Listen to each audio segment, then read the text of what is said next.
وحفظناها من کل شیطان الرجیم۔ البتہ اب یہ وہ بات ہے جو ایمان بالغیب کے حوالے سے ہمیں ماننی ہوگی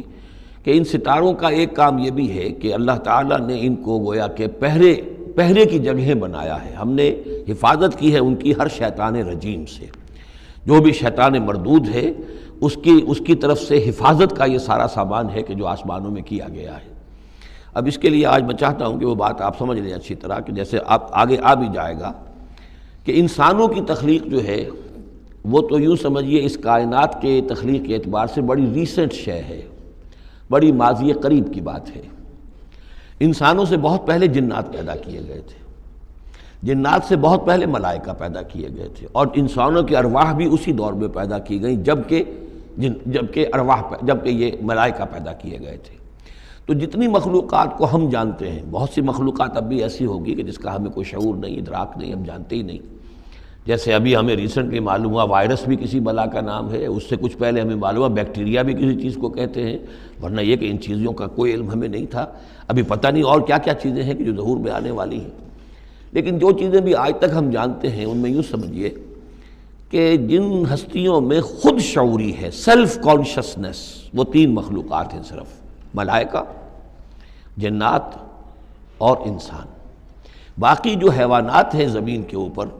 چاہے وہ بر کے ہیں یا بحر کے ہیں یا ہوا کے ہیں، فضا کے ہیں، پرندے ہوں یا زمین پر چلنے والے خشکی کے جانور ہوں یا دریا میں اور سمندر کے اندر جو بھی حیوانات ہیں، مچھلیاں ہیں یا اور جاندار ہیں، ان سب میں شعور تو ہے، خود شعوری نہیں ہے۔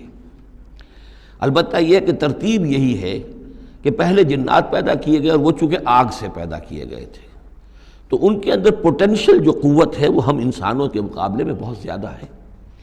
اور ان کی رسائی اس کائنات میں بہت دور تک ہے۔ مثلا میرا یہ گمان ہے، باقی چیزیں تو میں خاص وثوق سے کہہ رہا ہوں، لیکن میرا گمان یہ ہے کہ جو سولر سسٹم ہے، چونکہ ہماری اس پوری جو ہماری یہ فیملی ہے، یہ خاندان ہے، جو یہ سولر سسٹم ہے، سورج کا کنبہ کہلاتا ہے، تو اس کا جو منبع سرچشمہ ہے وہ سورج ہے،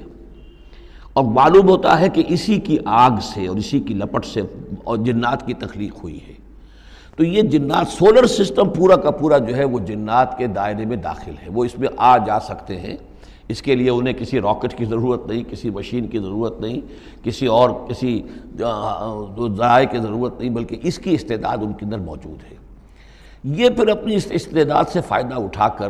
اس سے آگے جب ملائکہ کے ذریعے سے کچھ احکام اترتے ہیں،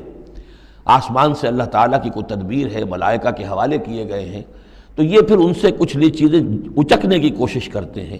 تاکہ وہ جا کر انسانوں میں سے جو وہ عامل لوگ ہیں، کاہن لوگ ہیں، ان کو جا کے ان کو کچھ بتا دیں کہ اب یہ ہونے والا ہے۔ اس لیے کہ ملائے اعلیٰ میں فیصلہ ہو گیا، اللہ تعالیٰ کے ہاں ایک چیز کی تدبیر جو ہے وہ طے ہو گئی، اب اللہ تعالیٰ نے فرشتوں کے حوالے کیا ایگزیکیوشن کے لیے۔ ایسے ہی ہے جیسے کہ پریزیڈنٹ ہاؤس سے تو ایک حکم جو ہے وہ جاری ہو گیا، اب اس کا اجرا ہوا ہے، اب کوئی ٹائپ کرے گا، ٹائپ کر کے اسے ڈسپیچ کرے گا، وہ پھر کسی جگہ پر پہنچے گا، پہنچتے وقت لگے گا۔ اگر وہ جو ٹائپسٹ ہے جس نے ٹائپ کیا ہے وہ ٹیلی فون کرتے کہ صاحب اب یہ حکم آنے والا ہے، وہ تو آ جائے گا، تو ظاہر بات ہے وہ حکم تو پہنچ گیا اس کو، اور اس کے حوالے سے وہ جس شخص کو اس نے یہ خبر دے دی ہے وہ اپنی دکان چمکا سکتا ہے کہ دیکھیے مجھے پہلے سے معلوم تھا کہ یہ حکم آنے والا ہے۔ تو اس کائناتی حکومت کے اندر یہ سلسلہ ہے جس کے لیے کہ پھر اللہ تعالیٰ نے اس سولر سسٹم سے آگے کی جو بھی یونیورس ہے اس میں، یہ میرا گمان ہے جو میں عرض کر رہا ہوں اللہ عالم، اس میں جنات کو آگے بڑھنے سے روکنے کے لیے ان ستاروں کے اندر وہ میزائلز نصب کر رکھے ہیں کہ جب بھی کوئی جنات میں سے ادھر آگے ٹریس پاس کرنے کی کوشش کرتا ہے تو اس پر وہ میزائل پھینکا جاتا ہے، جس کو ہم شہاب ثاقب کہتے ہیں۔ یہ ہے پورا نظام کہ جو یہاں ہمارے سامنے آ رہا ہے۔ تو اس کی یہ حقیقت بہت حد تک تو یوں سمجھیے کہ ایمان بالغیب،